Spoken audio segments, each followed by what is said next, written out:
Ghana Tonight is brought to you by Flamingo Paint, superior durability, superior hiding, superior coverage, simply superior. Sasso insecticide spray and coil.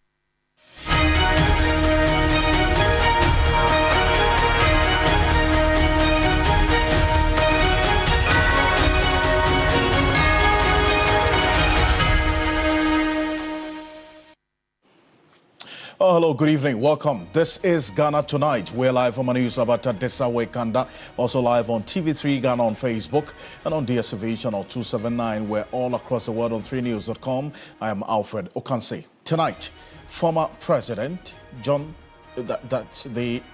Ejekun Kufuor has also been talking about matters related to governance, but we'll get into it shortly. But this time, starting off from the shutdown the radio stations, that was to be, that was sometime earlier in the day. The President, John Dramani Mahama, has stepped in and also pleaded some clemency and or pardon for these over 60 radio stations. Will tell you what next for them and how long this period of clemency is. Also, the outcome of a National Council meeting expected to be held by the Ghana Registered Nurses and Midwives Association will determine whether the ongoing strike will be called off, suspended, or continued. This is one that we're following quite closely after the intervention of the Parliament Select Committee on Health. We have got some updates for you here on Ghana Tonight, ahead of the Attorney General's major media briefing on the Operation Recover or Loot oral investigation so far. We gauge the expectations through the perspective of a member of the oral preparatory team. Martin Pibble, a private legal practitioner, is going to be joining us here on Ghana Tonight ahead of that crucial press conference tomorrow. The Attorney General has indicated it's going to be all about updates on the investigation into the cases captured by the oral team. Stay with us as always. You're an integral part of the conversation. The hashtag we're using is Ghana Tonight on Facebook and on X. Let's get talking.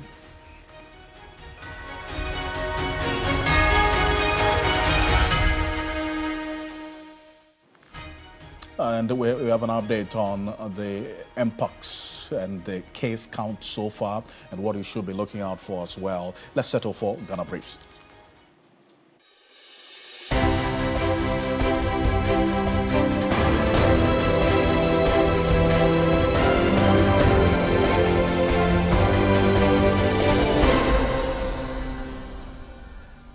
Government has announced a 30-day window for defaulting radio stations to regularize their operations or face sanctions following sweeping regulatory breaches in the FM broadcasting sector.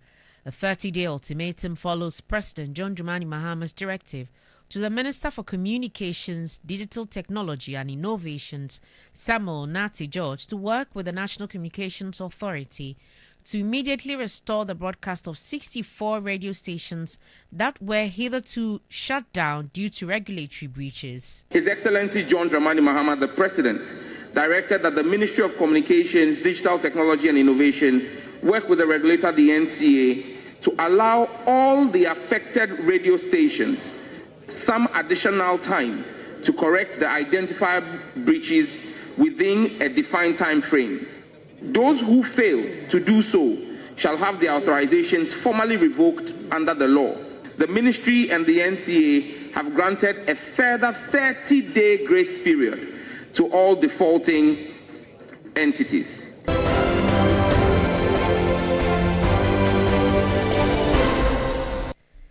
The Health Committee of Parliament says it has held fruitful discussions with leadership of the Ghana Registered Nurses and Midwives Association following their strike, which has brought healthcare services to a standstill across the country. The striking nurses are expected to engage the National Council for a decision on the industrial action. Addressing the media after the deliberations, chairperson of the committee, Dr. Mark Kurt Nawini, touted their engagement as successful. The discussions were fruitful, and we've asked, or the nurses have requested, that they have to go back to their council. By their regulations, they have to go back to their council, and then we'll come back, or they'll come back or we hear something from them. I think that is fair.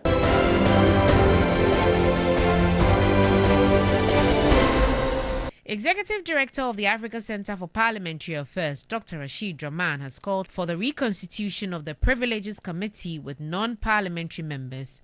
This, he said, is intended to check legislators who misconduct themselves to be properly sanctioned by an independent body following recent acts of indiscipline in Parliament.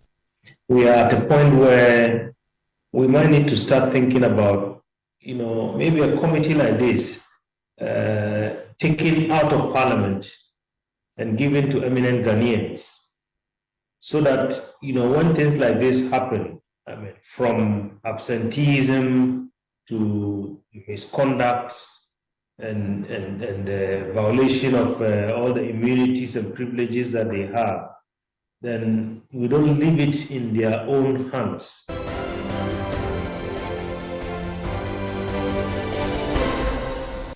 Investigative journalist Manasseh Azuri-Awene has welcomed the decision by the government not to renew the contract between the Youth Employment Agency and Zoom Lion Ghana Limited.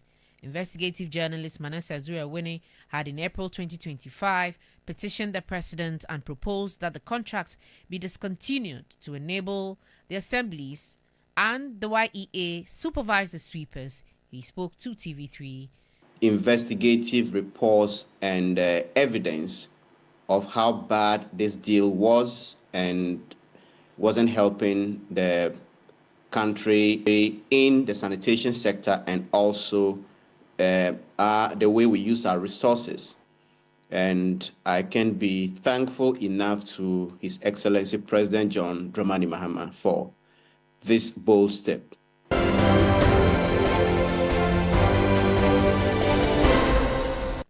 Ghana midfielder Thomas Partey has expressed his confidence in the Black Stars' 2026 World Cup qualification chances ahead of the final round of qualifying games in September. The Black Stars recorded 2 massive victories in March to send the team top of the Group 1 with 15 points, 3 clear of second-place Comoros.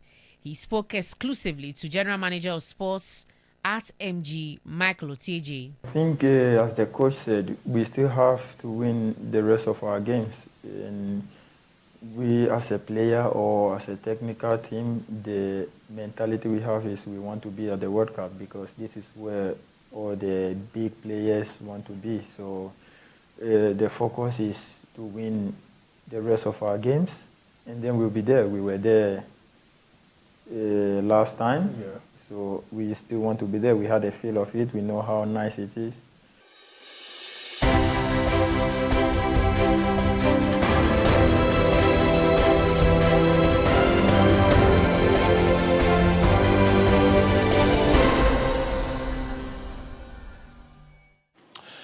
As more news on 3news.com. Make some time and visit 3news.com. This is Ghana Tonight. We're live on 3FM 92.7, also on TV3 Ghana on Facebook and on DSTV channel 279.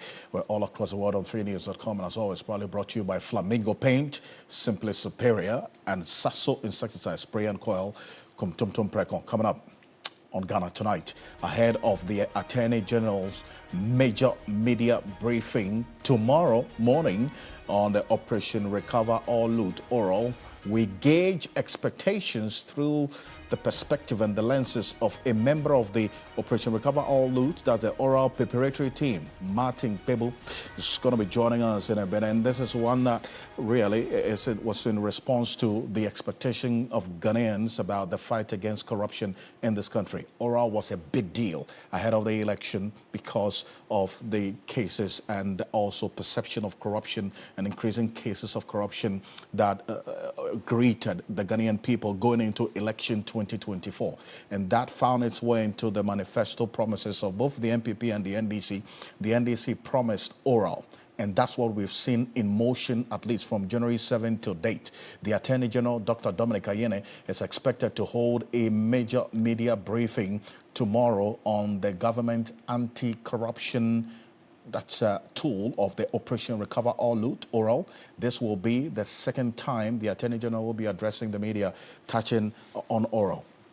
But ahead of that press conference tomorrow, I just wanted to recall the last press conference the Attorney General addressed, that he mentioned the fight against corruption and then also investigation into the oral case. He gave us an idea of how the coming days will look like regarding investigations into matters of oral.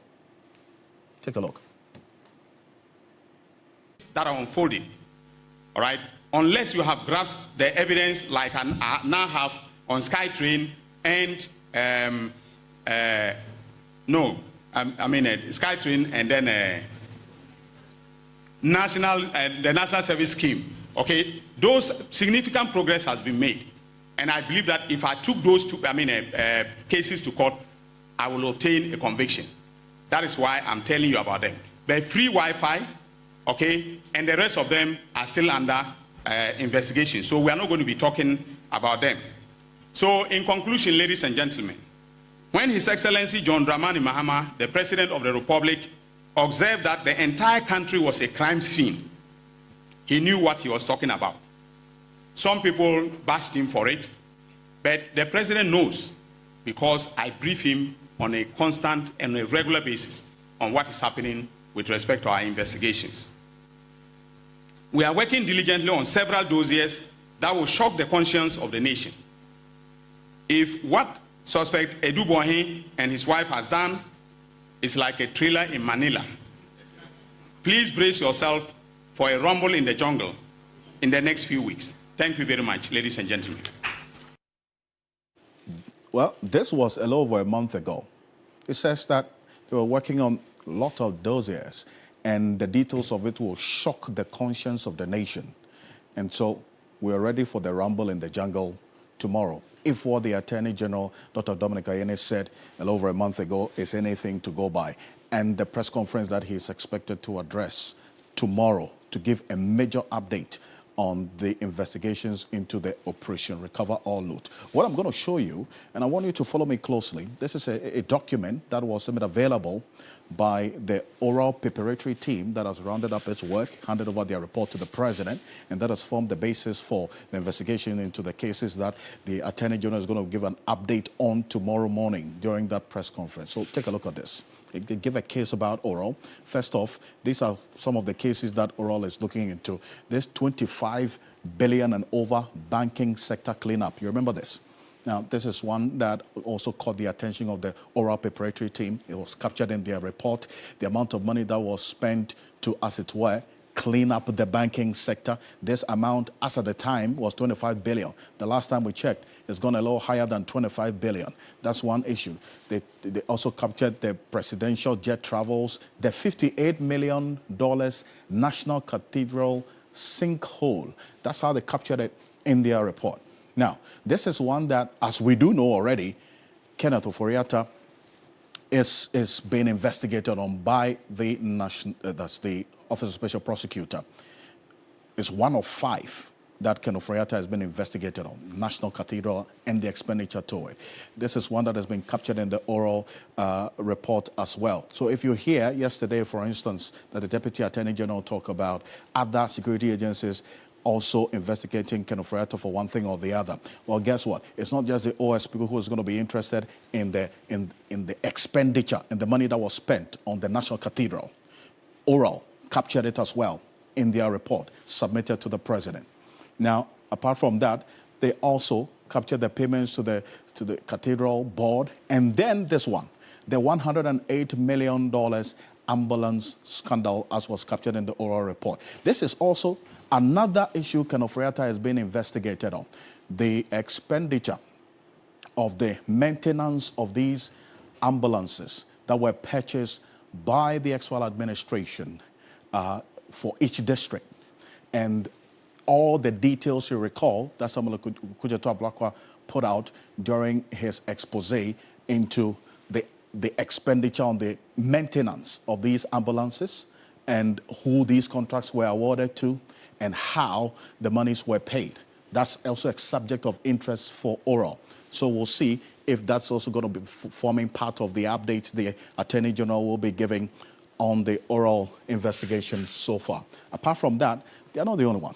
There's another one, $2.8 million Sputnik V vaccine scandal. Remember this, during the COVID-19 period, this was major. In fact, there was a parliamentary probe into this. And then you recall what the former health minister also did indicate about he not being in his right mind when all of this was going on. This has caught the attention of Oral. It was captured in their report. We'll see if that's going to form part of the updates tomorrow. The $2.8 million Sputnik V vaccine scandal. Then this 21.3 billion cedis COVID expenditure that was captured by the Auditor General in that COVID report. That also forms part of one of the issues or the cases that Oral captured in their report. Apart from that, you remember this, the $130 million Frontiers COVID testing scandal. You remember this. That's how the Oral team captured it in their report. And all the issues surrounding this particular contract to Frontiers. That company that was awarded the contract of conducting the testing at the airport during the COVID period. You recall that the transport minister at the time was summoned to Parliament to answer questions. We got to know how much Ghana was getting from what was charged or of this particular testing and how much the company was also getting. And that raised some concern as well. This was also captured in the Oral Preparatory Team's report. That was the only ones. You're talking about the Bank of Ghana Corporate Office. Now, the current governor of the central bank has had to appear in Parliament to answer questions about this money that was spent on the new Bank of Ghana office.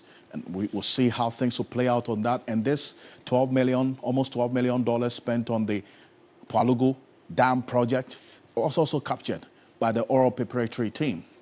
And when they start also being looked into, as we speak, $250 million single-sourced and inflated contract according to the Oral Preparatory Team awarded to Resource Access Limited belonging to, as they captured it in there, the former vice president's brother. But then again, Oral is looking into it. Now they have to sift through it to understand whether there's merit in some of the cases that were given to Oral. Because remember, the Oral Preparatory Team only formed as an avenue for people to give information and leaks and emails. So it is now incumbent on the Attorney General to sift through them and establish whether these cases, over 2,000 of them, are worth pursuing or otherwise. Because as he has always maintained, prosecution is not a walk in the park. They've got to do a lot of work to establish merit in the over 2,000 cases that got to them. And this one as well, 85 million Ghana cedis stadia renovation. This amount of money that you recall as well was flagged and also caught the attention of the Oral Preparatory Team, and so many of them. In fact, if you go on the site that was created, you'll find the details of this. Now, what we're doing is to gauge your expectation and then give you pointers as to what could possibly be forming the update that the Attorney General will be giving. Because as far as we do know, these are some of the cases captured in the Oral Preparatory Team's report that was submitted to the President. But the government spokesperson, Minister in charge of Government Communications, Phyllis Kwachofosu, gave an idea of what has been done with the Oral report with over 2,000 cases so far. A few weeks ago on Key Point, this is what he had to say. Take a look. About 2,000 applications were sent in. Round it up to 2,500. Yes, absolutely. Now, 280 of them were found to have some merits. And so they were submitted to the president, who gave it to the Attorney General. But of course, even Martin would agree that what they brought was raw material. Indeed, you could not send anybody to prison on account of that. So if you look at the report, they have what they call persons of interest, persons they believe should be spoken to understand what happened. That has been done. And as I said in the earlier round, all 280 cases are under investigation. Indeed, there is a matrix which I have, which shows what has been done in each case. 65 people. 65 people and this one is as of 3 weeks ago. No, I'm sure that people have been what? They've been invited, they've been interrogated, questioned. Some of them have been granted bail, and some of them actually are on trial. On a number of the cases. A number of the cases. Cathedral, COVID-19. Yeah, this one the president promised PDS. last week that yes, the docket is ready. So the Attorney General would the National Cathedral one, the National Service one, Skytrain. The dockets on those ones are ready, and so in the next few days they'll be taken to court, and the prosecution will begin. Phyllis Kwachofosu there. So 65 people either interrogated, invited, investigated. Some of them are standing trial, as you do know, and some 280 cases so far have been established of having merit.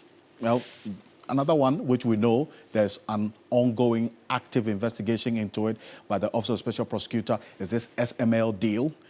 You recall 2 days ago, the Special Prosecutor's Office, together with the operatives of the National Intelligence Bureau, searched the offices of SML. They have indicated they're going to go to court, but it's also one that caught the interest of the oral preparatory team, the printing of the money by the Bank of Ghana. Apart from that as well, you see this All Africa Games expenditure, 608 million.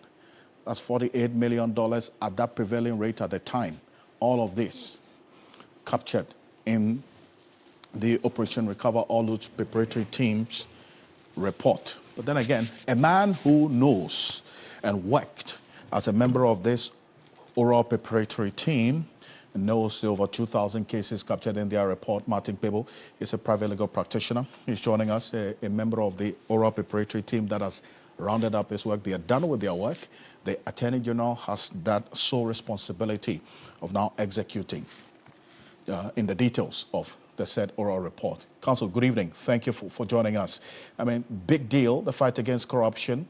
Going into the election, you served on this oral preparatory team. You've done your work. What's your own assessment of the pace of work so far on the report that you submitted? How does it strike you?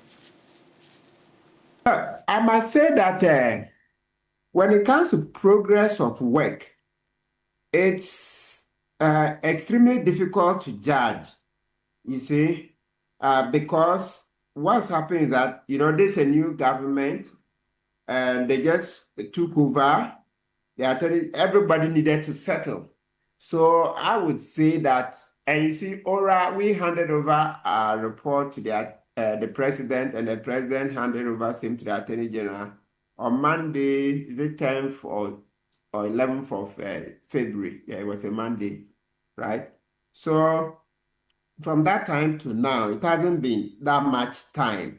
And investigations take time, right? So it's extremely difficult to pass judgment at this stage. So I would say that let's give a bit more time so that we will then be in a better position to, pass judgment. Of course, we will not forget that the Attorney General has promised that the last one, actually he said the last, I hope I haven't mixed them up. He said the last update was a thriller in Manila, and that from there we'll be going to Rumble in the Jungle, right? So it's something that we are all looking forward to, right? So that we shouldn't run ahead of the Attorney General. That's very important. I know people are very expectant, and the Attorney General himself knows. He himself said it, that he had monitored social media and he had seen how citizens had become very expectant of the oral, project, right? And so they were expecting oral to deliver results. So it was giving extreme pressure, etc. So for the man in the saddle himself to tell you that he's well aware of the enormous pressure and the expectations and etc., then I would take it that he's doing his best. Yes, I would say so. I'm willing to, grant him the benefit of the doubt. Right, and you're right about the reference that you gave, and that's a video we just played, that the Attorney General said that if all what we've been hearing is to be described as a thriller in Manila, and you didn't have this Kwabena Dubois case captured in oral. It was outside of the oral cases. But then again, he says there's a lot that's been happening. What we should be expecting in the coming days, hopefully with the updates tomorrow, setting the pace, would be rumble in the jungle. I mean, does that expression influence your expectation ahead of tomorrow, that update of the oral investigations? Oh, absolutely. Absolutely. Yes. Like Ali would say, the killer and the thriller and the chiller. You know, because today we are doing all Ali, right? He said the killer and the thriller and the chiller. So tomorrow, so it would be the killer and the thriller and the chiller. Of course, so he'll be giving us the right update. And, you know, it promises to be, you know, very fulfilling, it will live up to the billing. Yeah, you can trust that Dr. Ayine and his deputies, Remsai, will do the needful. They would not do so much hype if they didn't intend to bring a lot of information. And we all know how the Dubois case, Ayine gave a lot of information that even to the extent that critics were saying it was too much. But I see that it did a lot because it answered a lot of the questions. And so anytime you hear Ayine is going to hold a press conference, then you know that you would have a lot of information. And that's good because, look, we've debunked that myth that an investigator can give updates. I like to reference, for football fans, I like to give this recent example so that it can, resonate with football fans. And I know a lot of Ghanaians are football fans. You see the EPL, when Liverpool were celebrating their recent win of the EPL, okay, the cup, somebody drove into the crowd and injured a lot. Quite a number of people, I should say. When the Merseyside police came to give their update, they said, yes, look, they came to give the public as much information as they could and said based on what they knew at that time, the following were the charges, and they told us what they were. Then said, but investigations are ongoing, and so they would keep an eye on the charges. If later investigations reveal that those charges were not appropriate, they would change same. Please, this Merseyside police, that's the Liverpool, let me call it, the incident that happened. That is what the police in England said. Based on what has happened now, these are the possible charges. Going forward, if anything changes, we would change the charges. But here we were, the last Ayine gave us a lot of information. Critics who were just bent on saying something negative kept saying, no, how do you do that? Well, that's not how it's done. It's false. So I've given a very recent example, one that I believe because a lot of people follow the EPL, they will be able to remember it. Or if they don't remember, they can Google it and see that police would always give updates. And as and when the facts change, they will change the charges. There's nothing wrong. So we are expectant. We are expecting Dr. Ayine tomorrow to give us a killer, a thriller, and a chiller. Those are Muhammad Ali's words. Yes. Well, that's rumble in the jungle. You say it's a killer, chiller, what? Tanzo? A thriller and a chiller. That's what Muhammad Ali used to describe, what was going to happen with the thriller in Manila. I do appreciate your time. Martin Kpebu is a private legal practitioner. He is a member of the Operation Recover All Loot preparatory team. They've done their work now. And tomorrow, as we've indicated to you, the Attorney General, as advertised, will be giving a major address of the investigations into the oral report so far, and which cases that they have been able to develop enough evidence and worth prosecuting. So stay with us. That press conference, crucial one by the Attorney General, is going to be live on TV3 and also on 3FM 92.7 and across all Media Journal platforms. So stay with us tomorrow. We'll bring you that one. But coming up next here on Ghana Tonight, the President, John Dramani Mahama's intervention has saved over 60 radio stations, including Asase Radio, Want to Me, and Happy FM, from being shut down over regulatory infractions. The Ghana Independent Broadcast Association president is going to be joining us to have a conversation on this. But just for the uninitiated, government has announced a 30-day window for defaulting radio stations to regularize their operations or face sanctions following sweeping regulatory breaches in the FM broadcasting sector. The 30-day ultimatum follows President John Dramani Mahama's directive, which has been described as some clemency and intervention to the Minister for Communication, Digital Technology and Innovation, Samuel Nate-George, to work with the National Communication Authority to immediately restore the broadcasting of some 64 radio stations that were hitherto shut down due to regulatory breaches. I want to also hear from the Communications Minister, Samuel Nate-George. In Parliament today, he gave details of this 64. We're not going to play all, but he was giving updates to Parliament on the reason for this shutdown and why this was necessary, and the President's intervention, which has led to this 30-day grace period. Take a look. Pandai Star Radio, operating in Pandai 107.3 FM. Ebiamo FM, operating in Jomoro on 100.5 FM. They've all been shut down. Table 2, FM stations that were issued revocation notices. Act Forum Ghana Limited, operating in Akpafumimpiasem 88.1 FM. Chinias Empire Limited, operating in Tumu 96.3 FM.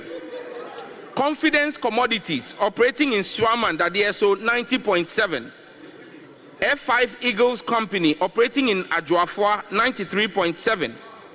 NEAT FM Limited, operating in Tamale 105.3 FM.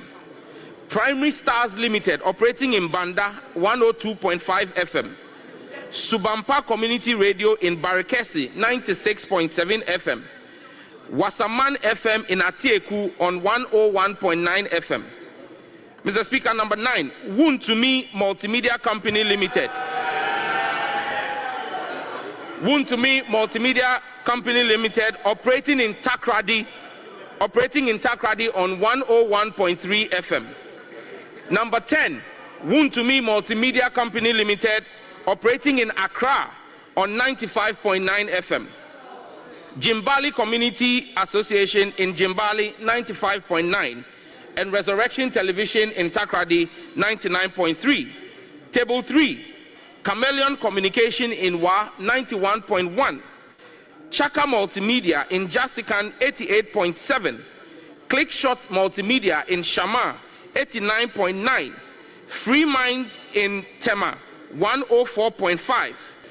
Asase Broadcasting Company Limited in Accra on 99.5 FM. Dynamic Chapters Limited in Wenchi on 95.7. Global Media Alliance in Accra on 98.9. God Steve Media Association in Atimpoku on 87.7. Rejoice FM in Mim on 101.7. Sankofa in Takrady on 98.7. And Sweet FM in Chifopraso on 106.5. Mr. Speaker, our goal is not punishment, but accountability, order, and the responsible stewardship of a public critical resource. This is not routine housekeeping. This is a declaration against impunity, abuse, and inertia.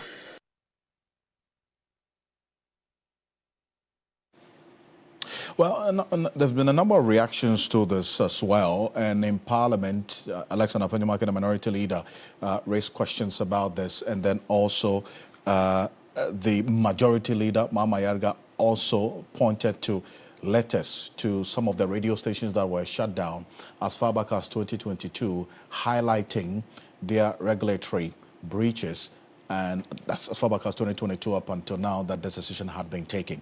Take a look. I would want the NCA and the ministry to be strongly guided by Article 296 of the 1992 Constitution. A regulation cannot overreach and override an express constitutional provision. In the list, the regulation is to guide, but not to impede and stampede the process. What happened today, where Asasi Radio was shut down, Wuntumi FM was denied the opportunity to broadcast, Happy FM denying the opportunity to broadcast. Mr. Speaker, must not ever happen again. Mr. President, clemency is a belated thing. It's because of the public backlash. For his part, Majority Leader Mahama Yariga, while urging strict enforcement of media laws, encouraged stations to meet their regulations. So there was a response of this position as espoused by the Minority Leader, Alexander Afenyomark, and by the Majority Leader, Mahama Yariga, who indicated that some of these radio stations that were shut down were written to by the NCA as far back as 2022, highlighting their regulatory infractions at the time. Take a look. Just reading those letters. Mr. Speaker, on the 22nd of February 2023, there was a letter addressed to the Managing Director, Wuntumi Multimedia Company Limited, Kumasi. Dear Sir, violation of conditions of authorization. We refer to the inspection conducted at the FM broadcasting premises of Wuntumi Multimedia Company Limited at Kokomlemle, Accra, in the Greater Accra region on 14th of June 2022.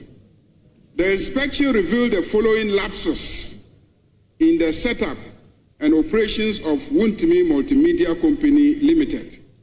1. The station's transmission system was located at Accra Newtown instead of Ajangote or within a 5-kilometer radius from Ajangote as required by condition 3 of your authorization dated 26 October 2021. This is causing interference to stations using neighboring frequencies. 2. There was no fire certificate from the Ghana National Fire Service. No fire certificate. 3. There was no permit from the Environmental Protection Agency approving the installation of the mast. Wuntumi Multimedia Company Limited is hereby directed to rectify the above anomalies within 90 days from the date of this letter, that is by 21st May 2023, and invite the National Communication Authority for a second inspection. Please be informed that the cost of the second inspection amounts to 2,000 Ghana cedis and shall be borne by the Wuntumi Multimedia Company. Please take note that the issuance of a test transmission authorization for Wuntumi Multimedia Company Limited to commence operating its FM broadcasting station in Accra is pending compliance with the above directives. So that's the Majority Leader, Mahama Yariga, there. Let's go on to the Zoom right now. Cecil Sunkwamels is the president of the Ghana Independent Broadcasters Association, GIBA, is joining us on Zoom. Sunkwamels, good evening. Thank you for joining us. I mean, this intervention by the president, giving these defaulting radio stations some 30 days grace period to rectify these regulatory infractions, certainly must come as some relief to you, GIBA, is it not? Thank you, and thank you for the opportunity. Yes, I would say I think it's commendable.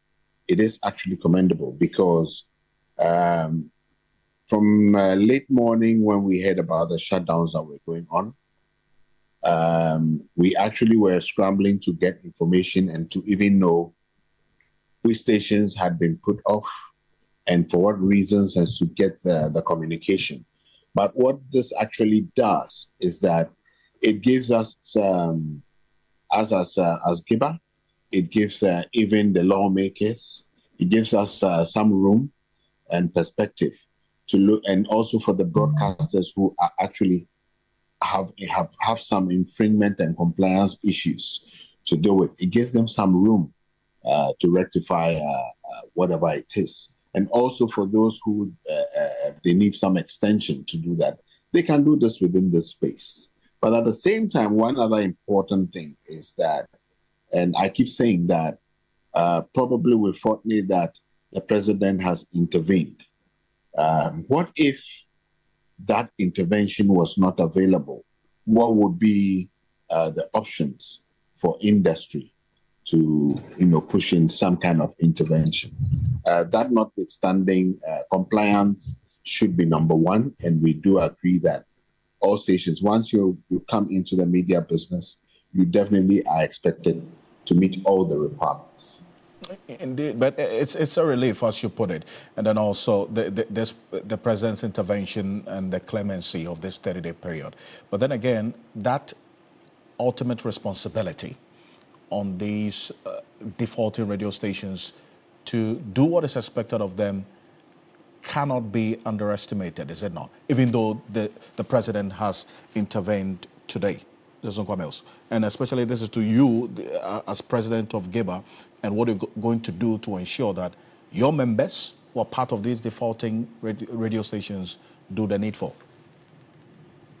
You see, the relief that us as an association have is we actually got contacted by two of our members who apparently they fell within the last sector, the last two sectors, which were, if you look at the way it's been arranged, they're more on the minimal side. However, we wish even that didn't happen, and theirs was close to a remedy. So in those kind of cases where probably you've missed out having to have called out the NCA, maybe because you had one act which actually meant that there was some inspection that was overdue, for example. It is something that if there was a bit of room, that is where we look for a bit of room to see if some intervention, maybe give them a week or so. So there are different cases. Of course, there are extreme cases where people have been told to shut down 2023, etc., and non-compliant, no payment. Those are definitely very different cases from the ones that we actually were concerned about. The second thing that at least gives us a breather for the stations, especially the community ones that have been affected, it gives them time to try to remedy, but also it gives a bit of preparation to their audience who have been listening to them till date, probably in the community, to make them aware that something is in the offing, and so they don't get a bit of a shock and create a space of lack of media information should they wake up and just find that their stations are gone. It gives us a bit of room to reduce that impact. I think the most important thing in all of this, in the scheme of things as playing out right now, is that the regulatory commitments have to be fulfilled, is it not? Regardless of whatever interventions, even if it has to come again. Because you get a sense in the president's statement, and we've been flashing that on the screen, that in the view of the president, shutting down these radio stations should be the last resort. And so, in the end, what should be the way forward? Quickly, before I let you go. It is concerning, but it was not one of our members. But I'm saying in the category one, the samples that the minister had mentioned, those are major infractions. And, first and foremost, for any Ghanaian to decide that you're going into media, it's a business, and there are terms and there are conditions that you have to meet. And I'm sure before you went in, you may have done some information to know if you want to run that business. And there are always compliance and regulations in any business that you have to meet. We take it as serious as even tax. We even advise our members, etc., and make sure that they are also all tax compliant. So if you decide to go into this media business, there are certain things that you should know and you must make sure that you meet. So for stations that in the audit came out and not having been financially compliant for that period, I think I will leave that at the door of the regulator. I don't know for some of them if it's taking that long. I am not in the position to explain why, but definitely they haven't met the requirements from that stage on. And we're getting to know that some of them were notified of these infractions as far back as 2023, thereabout. Cecil Sunkwame, appreciate your time. Thank you so much for joining us. He's the president of the Ghana Independent Broadcasters Association, that's GIBA. Thank you for joining us here on Ghana Tonight. Now, stay with us because coming up next, after this quick break, the outcome of a National Council meeting expected to be held. In fact, we understand is ongoing as we speak by the Ghana Registered Nurses and Midwives Association will determine whether the ongoing strike will be called off, suspended, or continued. Now, this follows the intervention of the Parliament's Select Committee on Health. Stay with us. We'll be back shortly after this quick break.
Welcome back.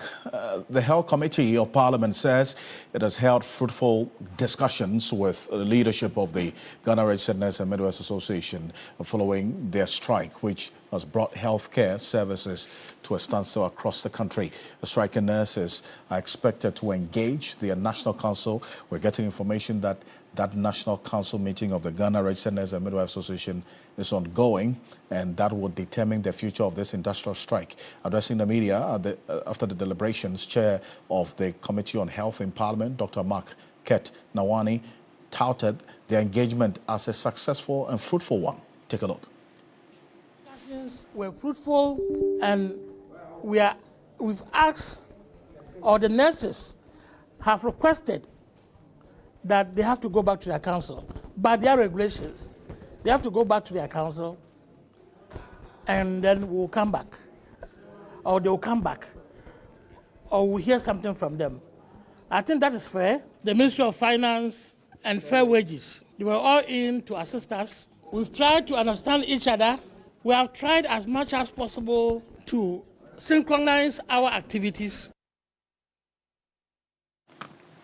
As a chair of the Health Committee, earlier today on 3FM 92.7 Hot Edition, which airs Monday to Friday at 5 p.m. on 3FM 92.7, I spoke to the head of public affairs of the Ghana Registered Nurses and Midwives Association, Philemon Ejapong, who indicated that yes, they found some solace in some of the proposals by this Health Committee, and they're going to engage tonight with the council, and they will determine what will be the next step of the strike. Take a look.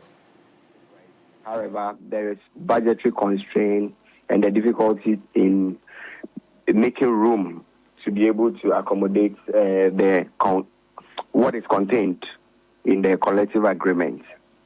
They have made a passionate appeal to the association to consider calling off the strike, whilst stakeholders continue to engage to discuss this issue further. Whatever appeal they have made is going to be put or tabled towards the National Council of the Association, and based on that, a decision will be reached.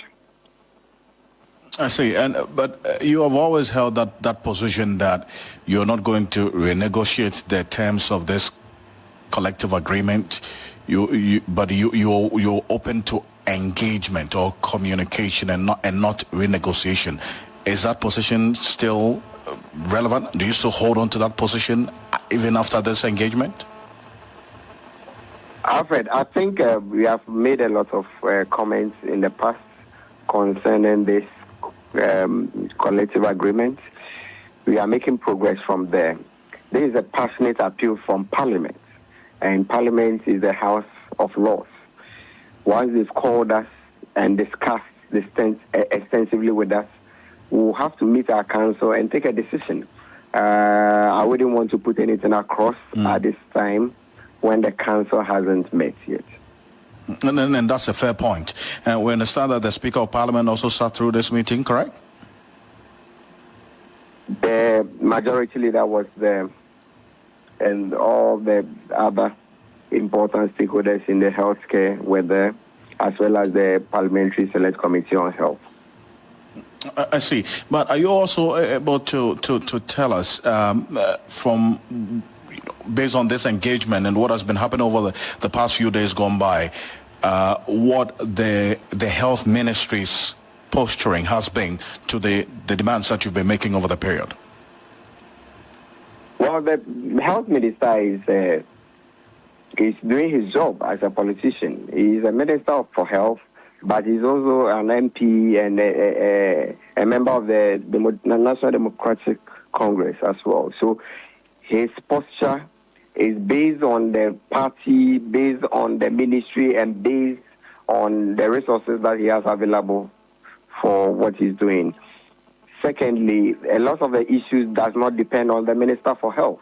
It's more or less the Minister for Finance that is supposed to approve this collective agreement that has been installed.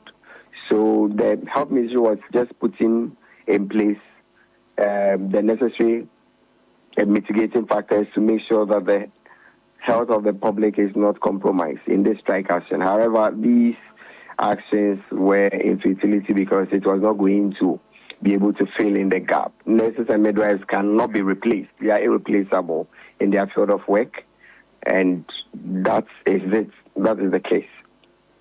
I say, are you able to confirm this? We're just getting some information that the Christian health facilities, they have tried to recall, in fact, they've made an appeal to you to have some of your members return to post in these Christian health facilities with some incentives, cash incentives. Are you able to confirm this for us? I cannot confirm that. I don't have any formal communication on that. Okay. And Philip, before I let you go, when is this meeting of the Council of the GNMA supposed to take place so that you decide on what next to do? In the next few hours, we'll start a meeting, and then based on the discussion, we will take a decision. And that decision will be communicated before end of day? Sir Philemon Ejapong, he speaks for the Ghana Registered Nurse and Midwives Association. So you hear him say in the next few hours. I spoke to him at 5 p.m. on radio, 3FM 92.7, Hot Edition. So for information we're getting is that this National Council meeting of the Ghana Registered Nurse and Midwives Association is ongoing, and a decision will be communicated, all things being equal, tomorrow. So stay with us here on TV3 and across our media journal platforms. But before we go, the Mpox is still spreading, and so you should be on the lookout for it. The Ghana Health Service updates as of yesterday: new confirmed cases 6, total confirmed cases 85, 0 deaths. But then again, 1 person on admission, so all these persons we understand are being treated as well. But you should be on the lookout for the visible symptoms. On behalf of the rest of the team, we do appreciate your time here on Ghana Tonight. Join us same time tomorrow for another conversation. My name is Alfred Ocansey. Have a good night. Ghana Tonight is brought to you by Flamingo Paint. Superior durability, superior hiding, superior coverage, simply superior. Sasso insecticide spray and coil.